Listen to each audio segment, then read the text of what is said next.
Piece of shit, ওটা আবার দেশ নাকি? আমাদের ভারতবর্ষের লোকেরা একসাথে দাঁড়িয়ে পেচ্ছাপ করে দিল, ও মানচিত্র থেকে ভেসে বেরিয়ে চলে যাবে, ওটাকে আবার দেশ বলি? বাপ বাপই থাকে।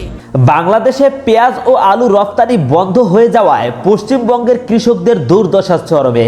মাত্র 2.5 থেকে 3 টাকায় পেঁয়াজ বিক্রি করতে বাধ্য হচ্ছেন ভারতের পশ্চিমবঙ্গের কৃষকরা। আলুর যে দাম কৃষকরা পাচ্ছে না, 2.5 টাকা 3 টাকা করে তারা হচ্ছে ফসলের দাম পাচ্ছে, ফলে কৃষকের আত্মহত্যা ইতিমধ্যেই শুরু হয়ে গেছে। ভারতের পশ্চিমবঙ্গের অবস্থা এখন এমন হয়েছে যে বাংলাদেশের সাথে টেক্কা লাগাতে গিয়ে তাদেরই এখন প্যান্ট খুলে গিয়েছে। কৃষকরা অভিযোগ করেছেন, আমাদের কষ্টার্জিত পণ্য রপ্তানির সুযোগ বন্ধ করে দিয়ে আমাদের পথে বসানো হয়েছে। এখন এই পেঁয়াজ ও আলু শুভেন্দু অধিকারী আর রিপাবলিক টেলিভিশনের ময়ূখ রঞ্জনকেই কিনতে হবে। অবস্থা বেগতিক দেখে কৃষকরা রিপাবলিক টেলিভিশনের সাংবাদিক ময়ূখ রঞ্জনের বাড়ি ঘেরাও করেন। অভিযোগ, তিনি বাংলাদেশের বিরুদ্ধে মিথ্যা প্রচার চালিয়ে সংকট বাড়িয়ে দিয়েছেন। এক কৃষক বলেন, আমরা শুনছি বাংলাদেশ আমাদের থেকে পেঁয়াজ নিতে চাইছে না, অথচ ময়ূখ বলে যাচ্ছে তারা নাকি আমাদের পেঁয়াজ নিয়ে অপমান করেছে। এই বিভ্রান্তির জন্য ওই দায়ী, আর এর কারণেই এখন বাংলাদেশ আমাদের কাছ থেকে পেঁয়াজ এবং আলু কিনতেছে না, যার কারণে ভারতের পশ্চিমবঙ্গের কৃষকরা এখন পথে বসে গিয়েছেন। আর বাংলাদেশ ভারতের পশ্চিমবঙ্গ থেকে এখন পেঁয়াজ এবং আলু না কেনার কারণে ভারতের কৃষকদের পেঁয়াজ এবং আলু পচে দুর্গন্ধ ছড়াচ্ছে এবং কৃষকরা আত্মহত্যা করতে বাধ্য হচ্ছেন। পাশাপাশি কৃষকরা রাজ্যের বিরোধী নেতা শুভেন্দু অধিকারীকেও তুলোধুনো করেছেন। তারা সাফ জানিয়ে দেন, এই বিপর্যয়ের সমাধান না হলে রাজ্যের রাজনৈতিক ভবিষ্যৎ অন্ধকার হবে। এদিকে পেঁয়াজের দাম নিয়ে রাজ্যের চরম উত্তেজনা। রাস্তায় পেঁয়াজ আলু ফেলে কৃষকরা তাদের ক্ষোভের বহিঃপ্রকাশ করছেন। তারা অভিযোগ করেন, আমাদের কষ্ট কেউ বুঝতে পারছে না, 3 টাকায় পেঁয়াজ বিক্রি করতে হবে, অথচ বাজারে 20 টাকার নিচে পেঁয়াজ পাওয়া যায় না।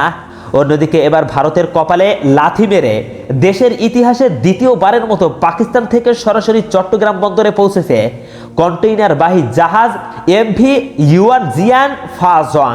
এবার বাংলাদেশের সরাসরি পাকিস্তান থেকে আলু, পেঁয়াজ এবং বিভিন্ন ধরনের খাদ্যদ্রব্য পণ্য আমদানি করবে। শনিবার 21শে ডিসেম্বর বিকেলে জাহাজটি বন্দরে পৌঁছায়। এর আগে গত 11ই ডিসেম্বর পাকিস্তানের করাচি বন্দর থেকে 811 TEUs 20 ফুট দৈর্ঘ্যের একক কন্টেইনার নিয়ে জাহাজটি রওনা দেয়। সংশ্লিষ্ট সূত্রে জানা গেছে, জাহাজটি প্রথমে সংযুক্ত আরব আমিরাত থেকে পাকিস্তানের করাচি বন্দরের উদ্দেশ্যে রওনা দেয়। ওই সময় জাহাজটিতে বাংলাদেশের জন্য নেওয়া হয় 113 TEUs কন্টেইনার। এরপর বাংলাদেশের জন্য পাকিস্তানের করাচি থেকে জাহাজে তোলা হয় আরও 698টি TEUs কন্টেইনার। এর মধ্যে 285 TEUs কন্টেইনারে রয়েছে পরিশোধিত চিনি এবং 181 TEUs কন্টেইনারে রয়েছে ডলোমাইট এবং 138 কন্টেইনারে রয়েছে সোডা অ্যাশ, আর 46 কন্টেইনারে রয়েছে কাপড়ের রোল, আর 20টি কন্টেইনারে রয়েছে আখের গুড়, 18টি কন্টেইনারে রয়েছে আলু এবং পেঁয়াজ এবং 20টি কন্টেইনারে রয়েছে পুরনো লোহার টুকরা, আরও রয়েছে রেজিন ও কাপড়। এছাড়া সংযুক্ত আরব আমিরাত থেকে আসা কন্টেইনারগুলোতে চিনি, খেজুর, লুব অয়েল ও কিছু খাদ্যপণ্য রয়েছে। এর আগে একই জাহাজটি 370 TEUs কন্টেইনার নিয়ে গত 11ই নভেম্বর চট্টগ্রাম বন্দরে পৌঁছে। ওই সময়ও সংযুক্ত আরব আমিরাত হয়ে প্রথমে পাকিস্তান এবং পরে সেখান থেকে সরাসরি চট্টগ্রাম বন্দরে পৌঁছে।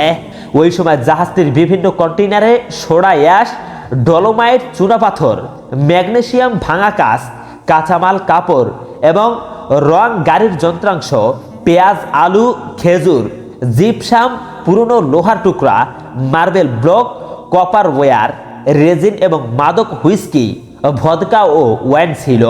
12ই নভেম্বর জাহাজটি চট্টগ্রাম বন্দর ত্যাগ করেছে। তখন প্রথমবার পাকিস্তান থেকে চট্টগ্রাম বন্দরে সরাসরি জাহাজ আসার খবরে দেশ জুড়ে আলোচনার সৃষ্টি হয়। যদিও এর আগে পাকিস্তান থেকে চট্টগ্রামে পণ্য আনা নেওয়া হতো, তবে আগে তা হতো তৃতীয় কোনো বন্দরের মাধ্যমে।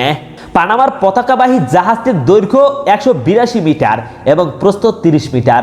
বাংলাদেশের কর্ণফুলী লিমিটেডের সহযোগী প্রতিষ্ঠান রিজেন্সি লাইন্স লিমিটেড এই সংস্থার বাংলাদেশে স্থানীয় প্রতিনিধি হিসাবে যুক্ত হয়েছে।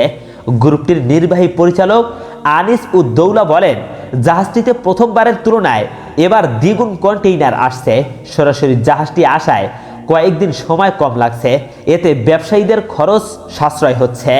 তবে এবার সরাসরি পাকিস্তান থেকে বাংলাদেশে পণ্যবাহী জাহাজ আসার কারণে বড় ধরনের ক্ষতির মুখে পড়েছে ভারত। তাই ভারতের কৃষকরা এখন রাস্তায় নেমে তাদের এমপি মন্ত্রী এবং মলম বিক্রির সাংবাদিকদেরকে তুলোধুনো করছেন। এমনকি রিপাবলিক টিভির সাংবাদিক ময়ূখ রঞ্জনের বাড়িও ঘেরাও করেছেন ভারতের পূর্ব অঙ্গরাজ্যের কৃষকরা। তবে দর্শক, এখন তাহলে জানতে হয় ঢাকা দিল্লি সম্পর্ক নিয়ে এবিসির রিপোর্ট সম্পর্কে। ঢাকা দিল্লি সম্পর্ক নিয়ে এবিসির রিপোর্ট হলো, হাসিনা পালিয়ে দিল্লিতে, বাংলাদেশ ও ভারত সম্পর্ক তলানিতে। কয়েক দশক ধরে মুসলিম সংখ্যা গরিষ্ঠ বাংলাদেশ এবং হিন্দু সংখ্যা গরিষ্ঠ ভারতের মধ্যে ছিল ঘনিষ্ঠ সম্পর্ক, কিন্তু চলতি বছরের মাঝামাঝি থেকে সেই সম্পর্কে টানাপোড়েন শুরু হয়। বাংলাদেশ ভারত সম্পর্কের সাম্প্রতিক অবস্থা তুলে ধরে এবিসি নিউজের করা এক প্রতিবেদনে এ কথা বলা হয়েছে। প্রতিবেদনে বলা হয়, সরকারি চাকরিতে কোটার বিরুদ্ধে শান্তিপূর্ণ ছাত্র বিক্ষোভের ফলে শুরু হওয়া আন্দোলন শেষ পর্যন্ত বাংলাদেশের স্বৈরাচারী প্রধানমন্ত্রী শেখ হাসিনাকে ক্ষমতাচ্যুত করতে দেশব্যাপী আন্দোলনে পরিণত হয়। ছাত্র জনতার এই আন্দোলনকে বিশ্বের প্রথম জেনজি বিপ্লব হিসেবে বর্ণনা করা হয়েছে। বিশ্বজুড়ে সাড়া ফেলে দেওয়া এই আন্দোলনের ফলস্বরূপ শেখ হাসিনা হেলিকপ্টারে করে দেশ ছেড়ে ভারতে পালিয়ে যান এবং এরপর থেকে তিনি দিল্লিতেই নির্বাসিত রয়েছেন। এর পরের মাসগুলোতে টানা ঘটনাবলীর প্রেক্ষাপটে বাংলাদেশে এক হিন্দু নেতাকে গ্রেফতার এবং ভারতে বাংলাদেশের একটি কনসুলেটে উগ্র হিন্দুত্ববাদী জনতার হামলার ঘটনা দুই দেশের মধ্যে ক্ষোভের জন্ম দিয়েছে। এখন দক্ষিণ এশীয় এই জায়ান্ট দেশের মধ্যে সম্পর্ক তলানিতে নেমেছে এবং সম্পর্কের মধ্যে ধর্মীয় উত্তেজনাও বিদ্যমান রয়েছে। দর্শক, ভাবতেও তো অবাক লাগে এবং কথাটিও তো অনেক হাস্যকর যে ভারত মন্তব্য করছেন যে বাংলাদেশ নাকি সংখ্যালঘু হিন্দুদের উপর নির্যাতন করে, জুলুম অত্যাচার করে, কিন্তু ভারতের দিকে চোখ তাকালে দেখা যায় ভারতেই মুসলিম সংখ্যালঘুদের উপর নির্যাতন নিপীড়ন চালানো হচ্ছে।